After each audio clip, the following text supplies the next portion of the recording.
BJP ने कहा कि शहाबुद्दीन के बेटे को वोट देने का मतलब है जंगल राज को वापस लाना। योगी आदित्यनाथ ने तो यहां तक कह दिया कि ये लोग खानदानी माफिया हैं। शहाबुद्दीन का बेटा ओसामा मैदान में है और ओसामा अगर चुनाव जीतता है, शहाबुद्दीन के कल्चर वाले चुनाव जीते हैं तो भागलपुर में फिर से दंगे हो। जब मैं रघुनाथपुर में आया और रघुनाथपुर में आकर के मैंने देखा यहाँ से जो प्रत्याशी दिया है वो अपने खानदानी आपराधिक पृष्ठभूमि के लिए पूरे क्षेत्र में नहीं देश और दुनिया में विख्यात रहा है। हमारा देश में जितना भी ओसामा बिन लादेन है सबको एक एक करके हमें खत्म करना है।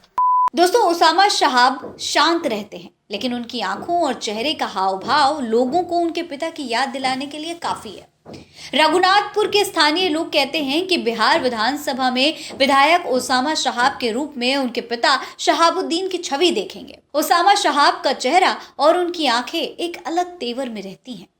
तस्वीरों में आप ध्यान से देख सकते हैं, ओसामा के देखने का अंदाज शहाबुद्दीन की तरह ही है। अपने पिता शहाबुद्दीन के जंगल राज वाले ठप्पे से छुटकारा पाने की कोशिश में लगे ओसामा शहाब चुनाव प्रचार में पूरी तरीके से चुप रहे। भले ही शहाबुद्दीन को सिस्टम ने विलन बना दिया हो, लेकिन सीवान की जनता को शहाबुद्दीन विलन के तौर पर नहीं बल्कि सीवान के सुल्तान के तौर पर आज भी याद है। जब जब सीवान की जनता को जरूरत थी, शहाबुद्दीन हमेशा उनके साथ रहे और वही सीवान अब ओसामा में नया सुल्तान देख रहा है।